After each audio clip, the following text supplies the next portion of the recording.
Ассалому алайкум дӯстон, хуш омадем ба шабакаи мо. Дар ин навор оиди тозатарин ва муҳимтарин хабарҳо аз ҷаҳони ММА гап мезанем. Моро бо лайк ва комментариҳои худ дастгирӣ кунед. Мо бошад наворро оғоз мекунем. доруҳое ки айни замон шумо дида истодаин доруҳои гиёҳии босифат аз ширкати шифофармо мебошад, ки шумо имконият доред ки ҳамаи ин доруҳоро бо нархи арзон дастрас кунед.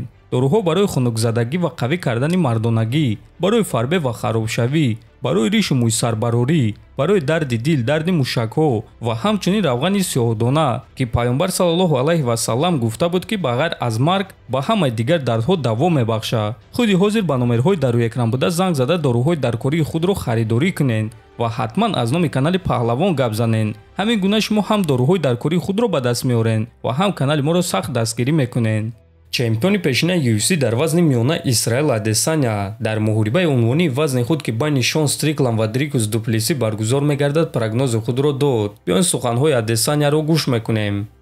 прогнози расмии ман ин ғалабаи Дуплеси. оё муҳориба тамоми 5 раунд идома мекунад ё не? ҷавоби ман не. ман Шон ва малакаҳои ӯро эҳтиром мекунам. ин шахс маро шикаст дода тавонист ва барои ҳамин ман албатта ки малакаҳои ӯро эҳтиром мекунам. лекин фикр мекунам ки Дрикус ӯро бо тариқи усул шикаст медиҳад, гуфтааст Адесаня. хотиррасон мекунам ки муҳорибаи унвонӣ байни чемпион Шон Стрикланд ва довталаб Дрикус Дуплеси аллакай шаби 20 ба 21 январ дар турнири UFC 297 баргузор мегардад ва муҳорибаи асосии ин турнир хоҳад шуд. мо ссилкаи бепули пахши мустақими ин турнирро дар телеграм канали худ рӯзи турнир мегузорем. барои ҳамин метавонед даромада дар телеграм канали мо обуна шавед. ссилкаи телеграм дар описанияи ҳамин навор. ҷангвари бебохти вазни ним сабук UFC Мавсар Евлоев оиди рақиби дар печ истодааш Арнолд Аллен ва оиди муҳориба зидди ӯ фикрҳояшро баён кард.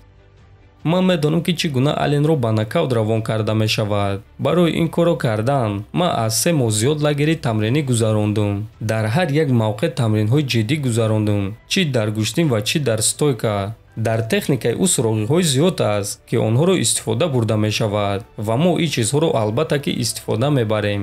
бале ӯ ҷангвари ҳаматарафа аст ва ӯро ҷиддӣ қабул накардан беақлӣ аст. ҳамчунин ӯ ҷисман хеле бақувват аст, лекин дар техника ма бартарӣ дорам, гуфтааст Евлоев. ва дӯстон, ногуфта намонад ки муҳориба байни Мавсар Евлоев ва Арнолд Аллен низ дар турнири UFC 297 баргузор мегардад ва шояд ки ғолиби ин муҳориба яке аз довталабон барои камарбанд шавад. айни замон чемпиони вазни онҳо Александр Волкановский аст, ки ӯро муҳориба зидди ҷангвари бебохт Илия Топурия интизор аст.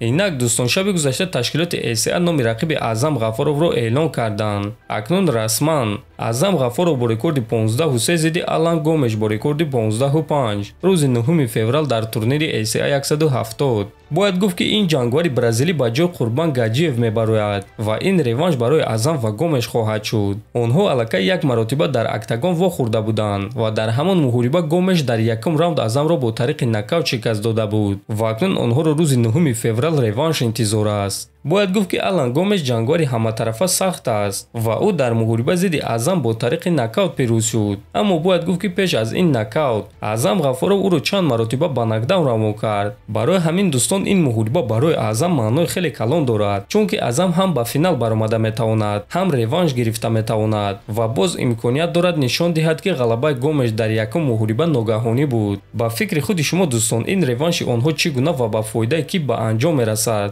метавонем фикрҳои худро нависед. ҳатман дар канали мо обуна шавед. то боздид хонобуду сарбаланд бошед.